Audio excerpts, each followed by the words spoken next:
CCTV 김호중의 뉴욕 타임스. 니콘 인터내셔널 포토 콘테스트에서 이머징 탤런트 어워드를 수상했고 2008년부터 쭉 네이버 사진 부문 파워 블로거로 활동하고 있으며 카메라의 위치와 노출 이런 사진 찍는 노하우를 전수한다고 합니다. 사진에 입문하시는 분들에게 정말 도움이 되는 그런 책이 아닐까 싶습니다. 김용민의 시사 돼지.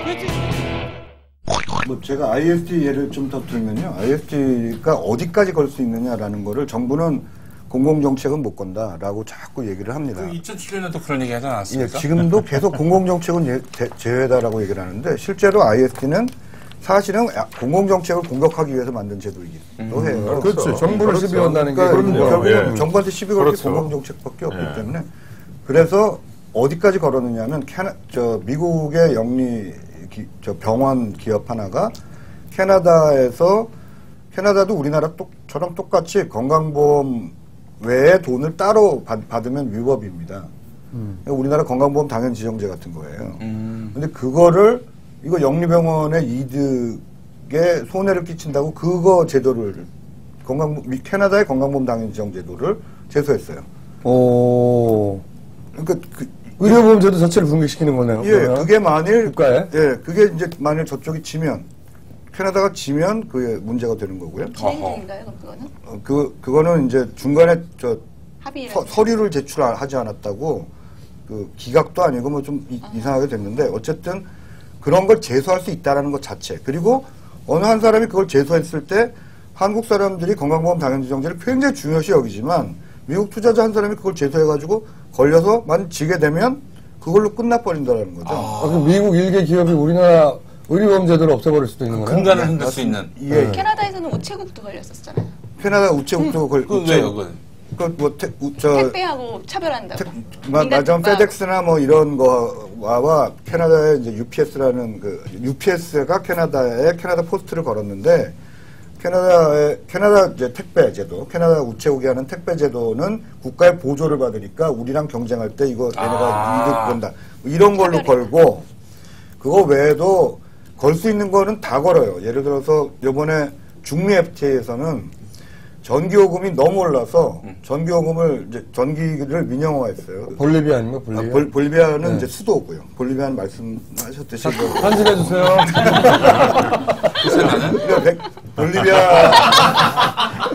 볼리비아는 수도 요금에 그는 뭐 잘 알려져 있고 사실 수도 요금이 평균 임금의 25%까지 올라갔는데 이거를 도로 국유화를 잘 못했던 게 백텔이라는 회사가 IST 걸까봐 이거 못했던 거고. 유명한 엔지니어링 회사죠. 그 다음에 최근에는 그 정도야 뭐. 살려주세요. 기계공학과 출신. 기계공학하고 상관없어 백텔이. 그래? 기계공학과도 아니야 그리고 나.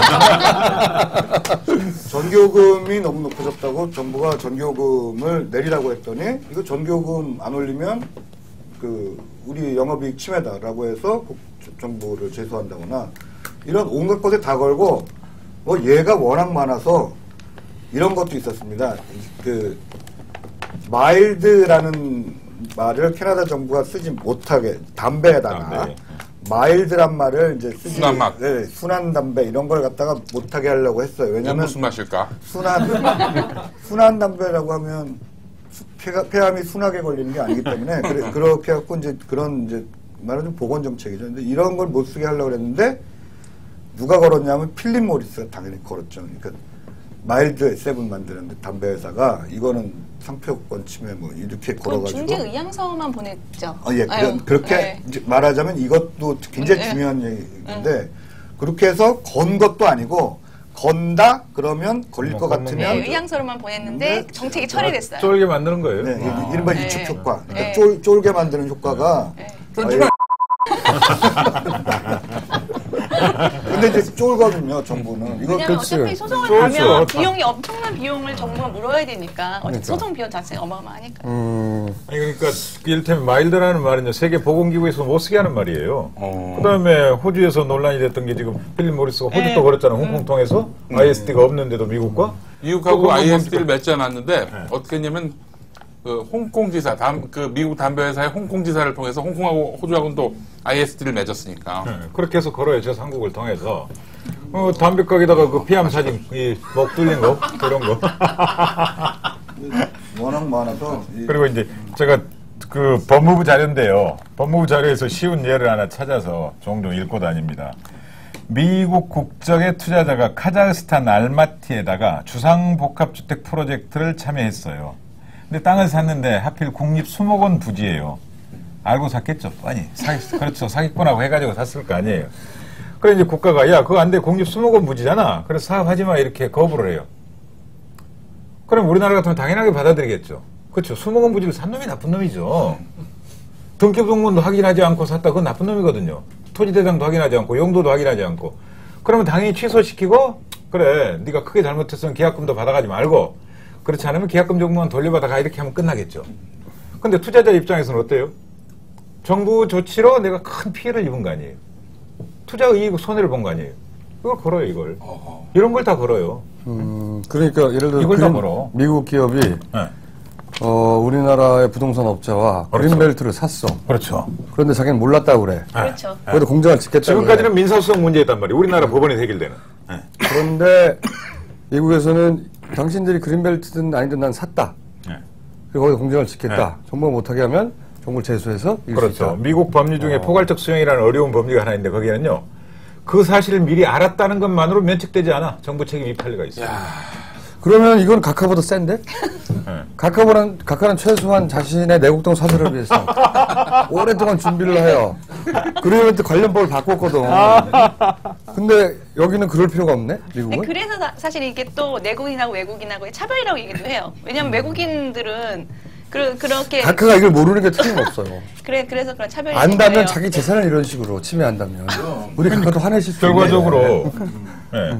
한국의 땅을 가진 사람들, 정부 규제를 불편하게 생각했던 사람들은 투자자 국가소송을 사랑하는 거죠. 없어질 테니까. 그렇죠. 미국 투자자들이 와서 정부의 규제를 없애준단 말이에요. 기업가 천국, 투자자 천국으로 만들어준단 말이에요. 당연히 대한민국 재벌들은 찬성해야죠. 그래서 검은물의 외국인들이 우리나라 들어와서 뭐 주식시장을 흔들어만 이런 말 하잖아요. ISD도 그럴 가능성이 훨씬 높아지는 겁니다. 한국의 정부 규제를 무력화시키는 거죠.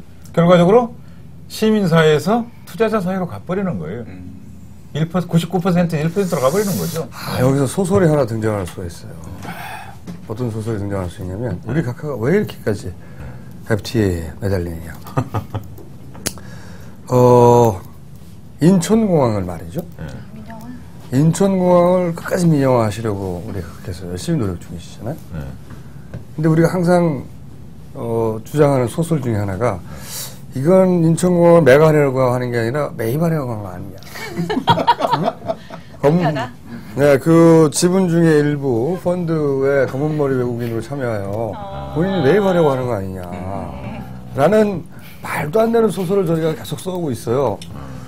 그런데 만약에 지금 말한 대로라면 뭐 맥쿼리라든지 이런 데들 펀드를 구성해가지고 맥컬도 알아요?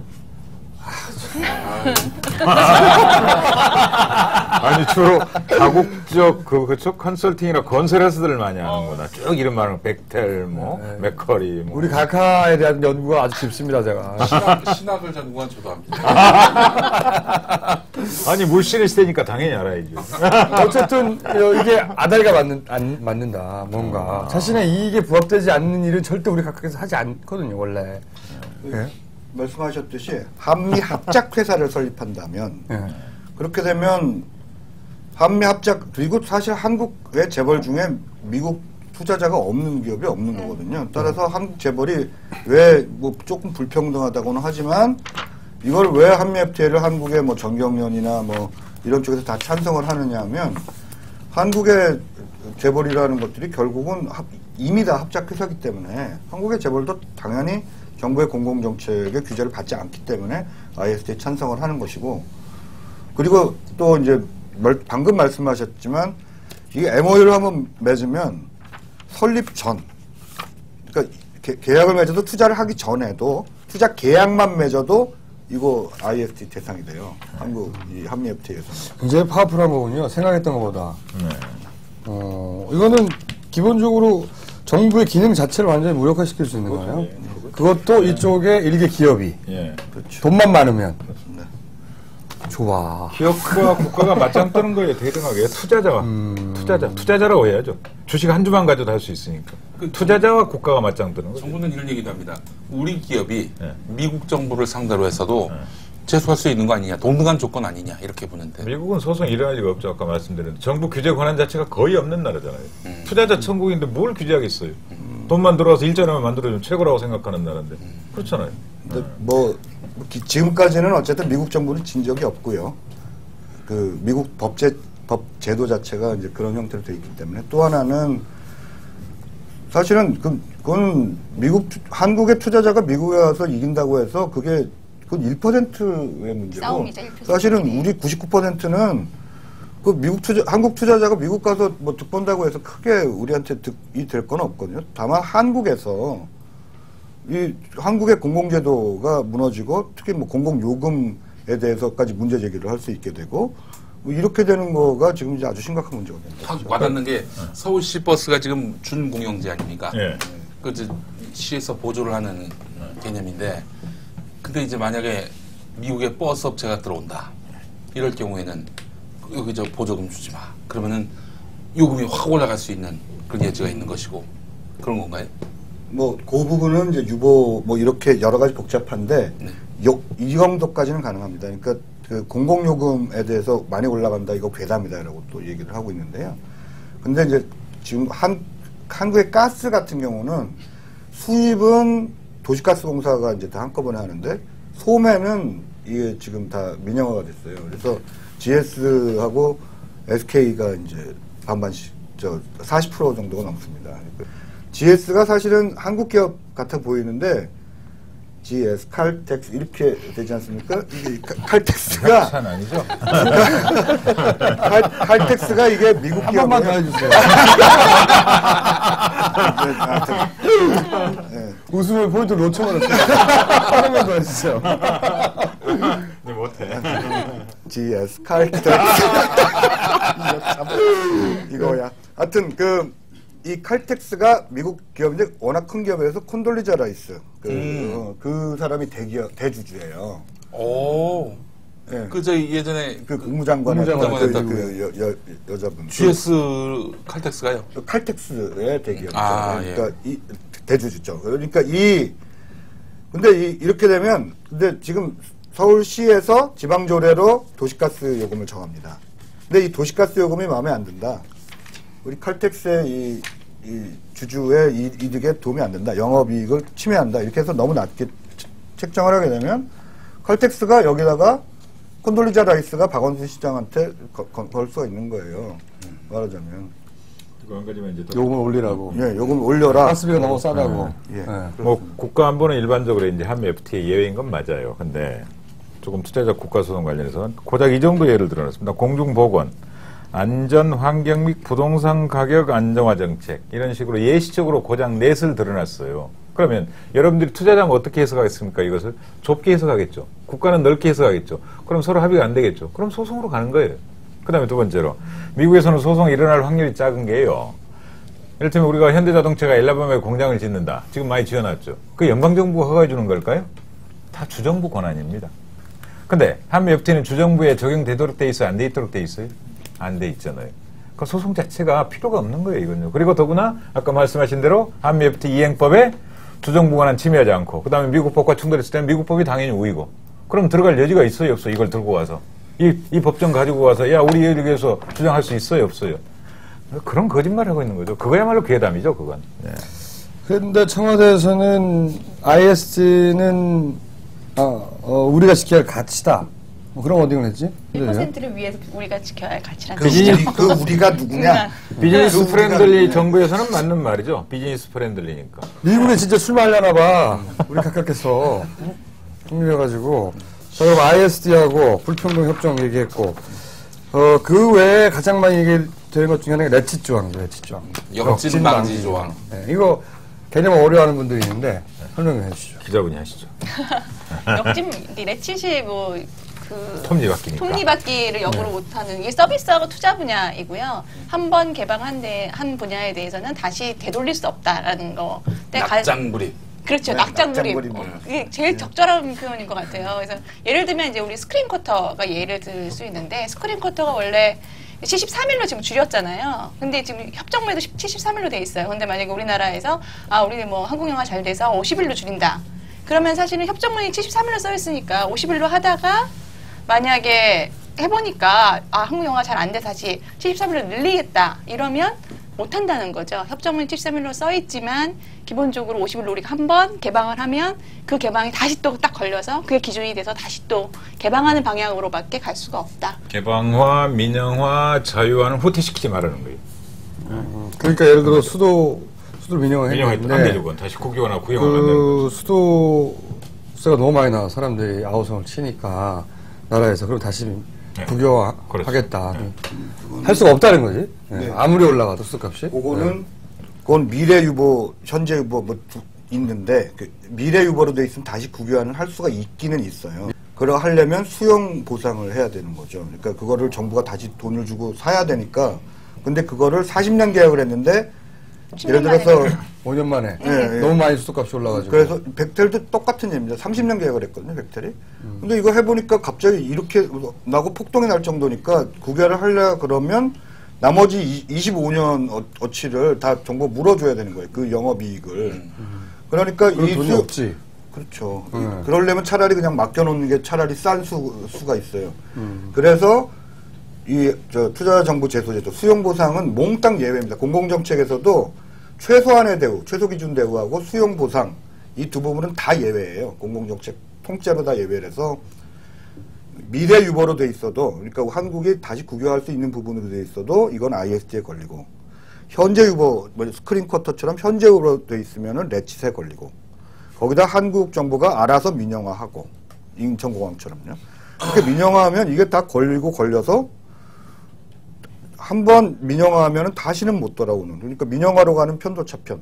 이렇게 한미 FTA를 부르게 되는 이제 이유가. 그래서 이제 나온 얘기가 그 결혼은 할 수 있어도 이혼은 못 한다. 아주 정확한 적절하신 말씀인데. 그거 나쁜 제도야 그러면.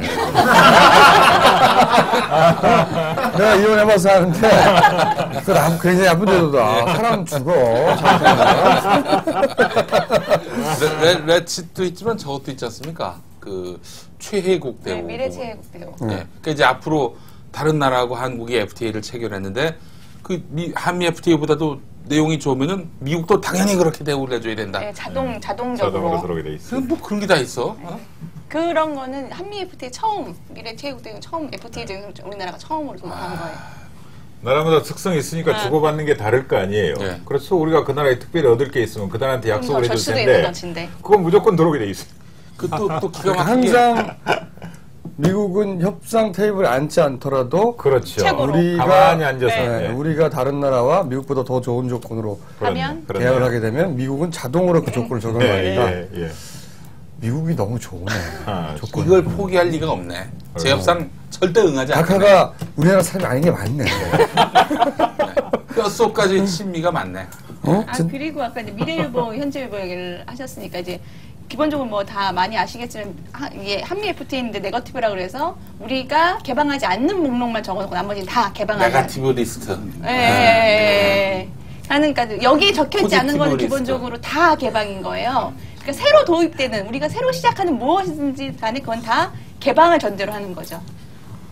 그건 이제 한 EU 자유무역협정하고는 반대 개념인 거죠. 한 EU 자유무역협정은 우리가 개방하는 리스트를 적어놓은 것이고요. 여기는 이제 우리가 개방하지 않는 것만 적어놨으니까 나머지는 다 개방이다. 이거 중요한 겁니다. 한 EU FTA는 반대 안 하더니 니들 왜 한미 FTA는 반대 이런 식이거든요. 이렇게 큰 차이가 있어요. 그 다음에 ISD는 아예 거기는 빠져 있잖아요. 개별 국가대 협정으로 나가 있고. 그 중대한 차이가 있음에도 불구하고 그거 무시해버리고 모든 FTA를 똑같이 놓고 내가 보기엔 한미로 몰고 가는 검찰도 거죠. 이건 내용을 잘 모르는 것 같아요. 안 읽어봤겠죠. 아니에요. 네. 법무부는 투자 분야에 대해서는 굉장히 전문적으로 아니 검찰 말이야. 검찰. 반송하는 검찰. 법무부나 검찰이나 뭐. 다르지. 검찰은 기능이 다르잖아. 호주에서는 이 법조계에서 ISD 빼자라고 네. 전체가 들고 일어나서 ISD를 뺐습니다. 제가 보기엔 말이죠. 검찰한테 FTA 교육을 좀 시켜야 될 것 같아요. 왜냐면 이 사람들은, 그러니까 검찰의 생리라는 게 기본적으로 팔이잖아요, 팔. 얘네들은. 잡아, 그러면 가서 잡는.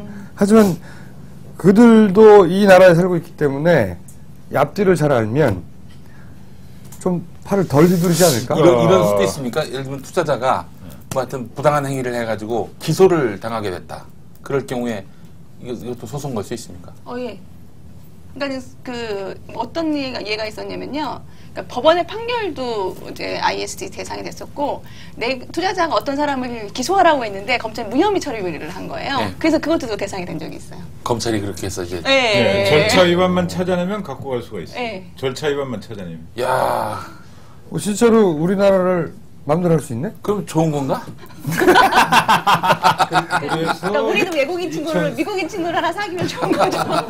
이게 문제가 정부는 ISD는 국제 표준이다라고 얘기를 하는데 이게 94년 이전의 ISD하고 이후의 ISD가 다른 게 94년 이후는 ISD가 자동 동의 조항이 있어서 걸면 걸려요. 그냥 무조건 가야 돼요. 한국은 한미 FTA 협정 위반 아니다라고 주장을 하면 그걸로 끝나는 게 아니고요. 가서 국제중재기구에 가서 아니라고 주장을 해야 되는 거예요. 거기서는 3명이 결정하는 거니까 거기서 아니라고 기라고 하던 이거는 여기에는 이렇게 걸리고 저긴 저기에 걸리고 거기다 수용 보상은 해줘야 되는 거고 그 다음에 최소한의 기준이라는 게 이 관습법이라서 상도 이상 이거 최소한 너 이 정도는 대접해줘야 되잖아. 뭐 이런 거니까 이거는 걸리면 걸리고 안 걸리면 이래서 자동동의 조항이라는 게 들어있기 때문에 심지어 WTO에서도 국제 기준이라고 채택하지 않은 게 ISD거든요. 그러니까 부연 설명드리자면요. 법은 예측 가능해야 되잖아요. 그렇죠? 누구한테나 일방적으로. 그렇죠? 그렇게 일반적으로 적용이 돼야 되잖아요. 근데 이건 아무도 예측할 수가 없어요.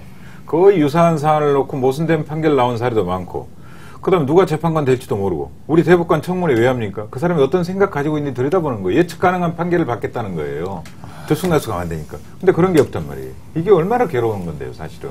그 다음에 또 하나는 조금 전에 김어준 씨 농담처럼 하셨지만 한미 FTA 교육을 시킬 게 아니라 헌법 교육을 시켜야 됩니다. 우리나라 헌법을 종이 쪼가리로 알고 있는 거죠. 휴지 쪼가리로. 시민 주권의 장전이 헌법인데 내가 만든 헌법, 국민투표로 만든 헌법이 헌법보다 분명히 아래 단계에 있는 조약이 법률이라는 이름으로 와서 나를 짓밟고 있는데 거기에 대해서 모멸감을 느끼지 않는다. 이건 시민의 존엄에 대한 침해입니다. 근데 거기에 편승해가지고 시민들을 겁박하고 읽어보지도 않고 오늘은 이 말했다 내일은 이렇게 변명하고 이건 헌법에다가 먹칠하는 거예요. 사실은요.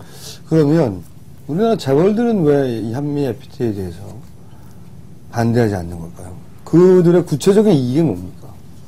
아까 말씀드렸듯이 이제 뭐 한국의 재벌들의 기업들을 보면 사실상 미국 투자자는 다 들어있다라는 거고요.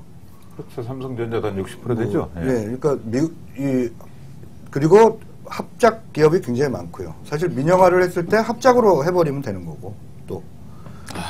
그러니까 공공규제를 그러니까 한국의 재벌들이 굉장히 찬성을 하는데 예를 들어 금융 네거티브 리스트에는 어떤 게 있냐면 앞으로 민영보험 상품에 대해 보험 상품이 굉장히 많이 팔리지 않습니까? 보험 상품에 대한 규제를 앞으로 새로운 규제를 못합니다. 또 신상품 규제도 못하고요. 그러니까 네거티브 리스트니까 요거 하고 앞으로 나오는 건 다 규제를 못하는 거예요. 뭐가 나올지 모르는데 이렇게 되니까 금융상품에 대해서는 파생 금융상품이니 뭐 이런 것들이 앞으로 뭐가 나오든 규제를 할 수가 없으니까 재벌이 하나씩 갖고 있는 이제 보험 회사들에 대한 규제도 못하게 되고 보험에 대한 규제를 하게 되면 또 이제 투자정보 제도 이런 거 걸어서 하는데 이게 웨트라이프나 무슨 뭐 AIG나 뭐 AIA 뭐 이런 게 걸면 그 보험회사한테만 이득이 되는 게 아니라 한국의 최대 재벌인 이제 삼성생명, LIG 보험 이런 회사까지도 다 같이 이득을 보게 되니까요. 이것 때문에 한국의 재벌들은 찬성을 해서 바로 그 때문에 이게 반미냐 아니냐 이 문제가 아니라 그야말로 한국의 1%와 미국의 1%를 위한 협정이고 한국의 99% 그리고 미국의 노총, 뭐 미국의 가족농협회 다 반대하고 있습니다. 한미 FTA를. 기본적으로 우리 약간 문화이기도 한데요. 어떤 규제가 대기업이 반대를 한다. 어떤 우리 공공정치가 대기업이 반대를 한다. 그러면 막 흥분을 하면서 이 안 된다. 쟤네들이 왜 우리의 이 공공성을 훼손을 하느냐라고 굉장히 흥분을 하지만 이게 WTO 때문에 안 된다. 이게 한미 FTA 때문에 안 된다. 혹은 이게 한 EU FTA는 안 된다 하면 왠지 통상이나 국제 약속이나 이런 건 지켜야 될 것 같은 심리적인 마음이 있어요. 우리 스스로에게. 그래서 그런 규제에 대해서 좀 더 너그러워지죠. 사실은 그러니까 대기업 입장에서는 규제를 철폐하고 싶은 것들이 많은데 자기네들이 목소리를 직접 내면은 이미지나 여러 가지로 손해를 보니까 이런 협정들을 통해서 우회적으로 자기들이 원하는 것을 얻을 수가 있는 게 하나 제 생각에 가장 크다고 생각하고요. 또 하나는 기본적으로 관세가 뭐 우리나라 훨씬 더 높고 미국이 훨씬 낮지만 기본적으로 FTA를 맺으면 파이가 커져요. 수출이든 수입이든. 그러면 수출을 많이 하는 곳에는 이게 이제 다시 말해서 이제 부익부 빈익빈이 되는 거죠. 수입이 들어오면 들어올수록 우리나라에서 어떤 부분에서는 더 많이 힘들어지는 분야가 생길 것이고 대기업 입장에서 수출을 어쨌든 간에 많이 하니까 당연히 파이가 커지니까 장점이 생기는 자, 거죠. 이를테면요, 우리가 자꾸 조약에 대한 준수 의무, 그쵸? 조약이 글로벌 스탠다드라 그러지만 진짜 중요한 글로벌 스탠다드 있어요. 인권 관련 규약들 있잖아요. 인권 A 규약, B 규약. 우리 고쳐요? 안 지키잖아요. 그것도 조약이잖아요. 국제 질서니까, 국제 규범이고. 그건 안 지켜요. 근데 왜 통상 관련 글로벌 스탠다드만 이렇게 지켜야 되는 건 난리를 쳐요?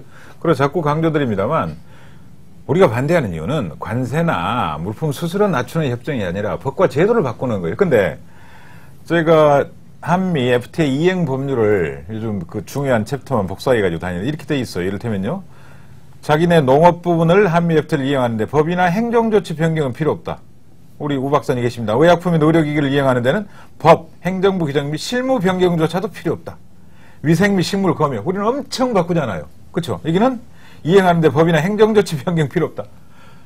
아무것도 바꿀 게 없어요. 그 사람들은 그 법과 질서가 그대로 이 협정문으로 들어오니까 손댈 필요가 없단 말이에요. 근데 우리는 계속 지금 뜯어 고쳐야 되잖아요. 근데 우리가 이 뜯어 고칠 때 우리가 알고 뜯어 고쳐야 되고 감내할 수 있는 수준으로 뜯어 고쳐야죠. 뭐가 바뀌는지 알아야죠. 근데 알아요 지금? 갑자기 지금 뜯어 고치잖아요. 몇 개월 사이에. 그 사이 우리가 겪게 될 혼란. 이거 어떡할 겁니까? 예. 물론 힘있고 부자들은 소유권자들은 적응할 수 있죠. 이 괴로움을 토로하는 겁니다. 예. 미국 기업이 장사하기 위해서 우리나라 상대 국가의 법 체계를 무력화시키기 위한 꼼수의 결집체가 FTA구나 이게. 그렇죠. 근데 미국은 이게 국제 표준이 돼야 된다고 생각하는 거죠. 약간 얘기를 해야 됩니다. 아, 약간. 약간 얘기, 거기 얘기하죠. 약간 얘기. 약간 냉장수 쓰고 약간 그 값싼 복제약품 못 만든다. 네네. 예. 좀 길기는 했지만 그래도 좀 허가하고 특허가 연계되어 있기 때문에 그 말씀하시는 거죠. 예. 네네. 짧게 네, 해주십시오. 짧게. 그 부분만. 그거는 우리한테 딱 피부 와닿을 내용입니다. 이게 한미 FTA가 되면 또 문제가 되는 게 일단 특허가 늘어나요. 아주 간단하게 얘기하면 허가 특허 연계라고 해서 어쨌든 특허가 늘어나면 지금 미국에서 특허가 끝나면 지금 한국에서 그거보다 훨씬 싼 똑같은 복제약품이 나와서 그 약을 이제 한국 사람들이 이제 좀 싸게 먹을 수 있는 건데 이거를 미국에서 특허를 하나만 걸어 놓는 게 아니라 여러 개를 걸어 놓은 다음에 한국의 복제약품이 딱 나오면 이거 우리 특허 침해하라고 그냥 걸면 자동 정지가 됩니다. 그러니까 특허가 늘어나게 될 수밖에 없죠. 다른 뭐 아이폰이랑 갤럭시랑 뭐 이렇게 비교를 해보면 아이폰이 갤럭시한테 이겨야 정지가 되는 거잖아요. 근데 이거는 걸면 정지, 자동 정지가 되는 거라서 어쨌든 그 한미 FTA가 되면 특허가 연장되기 때문에 값싼 복제약품이 늦게 나와요. 근데 이렇게 해서 손해 보는 게 그 작은 이 돈도 아니고 또 하나는 비싼 약과 값싼 약을 못 먹는 차이는 이게 값싼 약을 못 먹는 사람한테는 이게 생명이 왔다 갔다 하는 문제일 수 있습니다. 그래서 이 약값이 올라가는 문제, 이 부분에 대해서는 전 세계적으로 이 특허 연장 부분에 대해서는 굉장히 반대가 커요. 이게 또 왜 이렇게 미국 회사들이 특허를 연장시키려고 하냐면 이 특허를 1년 연장시키면 1조 원씩 벌어요. 미국 제약회사들은. 그런데 다른 한편으로는 이 약품을 단 한 번도 못 먹고 몇백만 명씩 사실은 전 세계 사람들이 죽거든요. 그래서 이 특허가 연장되는 게 한국의 제도로 들어오는 거 하나. 또 하나는 제약회사가 약값을 거부할 수 있는 권한을 갖는 그런 위원회를 하나 또 두게 돼 있어요. 독립검토기구라고. 이게 이번에 한미 FTA 또 들어옵니다. 그러면 정부가 지금은 결정하면 제약회사가 마음에 안 들면 뭐 소송을 하거나 이렇게 돼야 되는데 지금은 그냥 제도 내에서 우리 마음에 안 든다라고 거부할 수 있게 돼요. 그러면 약값이 당연히 올라가겠죠. 이게 약값이 올라가는 거를 이번에 한미 FTA로 들어오게 되고요. 원래 보험공단하고 네, 심사평가원인가요? 맞습니다. 약값이 그렇게 정해져요. 이 약은 이 정도에 팔아라라고 예, 예. 그 제약회사가 마음대로 정할 수 없었는데 이 말씀은 그 다국적 기업의 제약회사가 우리 5만 원이 아니라 20만 원에 팔고 싶어 예, 예. 할 수 있다는 거죠. 예, 그렇죠. 대표적인 잘못된 사례로 이걸 지적하고 있대요. 약값. 예. 약값 가격 정책조차도 제약사하고 상이하게 해놨다며 이러고 있어요. 이거. 그다음에 이제 진짜로 마지막으로 그 맹장수술 900만 원이 얘기가 괴담. 괴담이라고 여기도 얘기를 나오더라고요. 하는데 예. 근데 경제자유 그 이름 적어놔, 걔. 예. 900만 원 될 때. 예. 맹장수술 시켜버리게. 어떤 기자인지? 어. 예. 네. 반미 FTA가 되면 그 경제자유구역에 허용되어 있는 영리병원을 취소를 못 시켜요. 근데 경제자유구역이 전국에 지금 6개나 돼요. 인천에만 있는 게 아니라 부산, 대구, 뭐 제주도까지 해서 합쳐서 7개인데 이 영리병원에서 맹장수술하면은 지금 맹장수술하면 한국에서 맹장수술하면 300만 원 뭐 이렇게 되잖아요. 아니 30만 원. 30만 원. 죄송합니다. 30만 원. 큰 차이가 없네. 30만 원인데 이게 왜 30만 원이냐면 건강보험 때문에 20%만 부담해서 40만 원인 거예요. 원래는 의료비로는 이 170만 원에서 210만 원까지 되는 겁니다. 근데 이게 건강보험이니까 5분의 1만 부담하는 거죠. 근데 이 건강보험 적용 안 되니까 일단 170만 원에서 210만 원 되고 여기다가 영리병원은 우리나라 의료비의 4배를 받겠다고 얘기를 했어요. 얘네들이. 지금 그렇게 얘기를 하고 있어요. 그럼 곱하기 4를 하면 한 700만 원 되거든요. 거기다가 거기 다 1인실로 줬어요. 영리병원을. 이게 우리나라 병실도 다 50% 이상은 뭐 다인실로 치라는 규정이 있는데 그건 건강보험 적용 안 되니까 다 1인실이니까 1인실 하루에 40만 원만 쳐도 5일 입원하면 곱하기 5 하면 200만 원인데 그럼 800만 원에서 1000만 원쯤 됩니다. 실제로. 그러니까 이건 괴담이라고 할 수 없고요. 그다음에 이게 요번에 나돈 거에 보면은 미국계 900만 원 뭐 이렇게 나오는데 그건 진짜 괴담입니다. 미국이 맹장염은 900만 원밖에 안 받다뇨.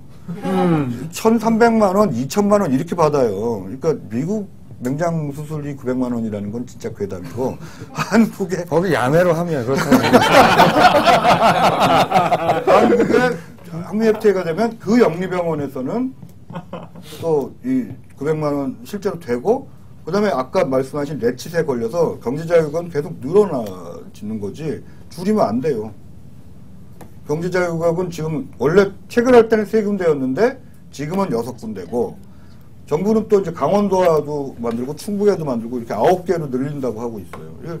계속해서 늘어나게 되면 한국의 의료비는 경제자유국만 의료비가 높아지는 게 아니라 사실은 전국적으로 늘어난다 이런 얘기입니다. 꼭 했어야 하는데 못한 얘기 있어요? 없어요? 미국 기업의 꼼수다. 미국과 한국 재벌들의 꼼수다. 그 얘기는 살려주시면. 네, 그건 제가 한 얘기 때문에 살려주세요. 오늘은 여기까지 하겠습니다. 감사합니다. 네.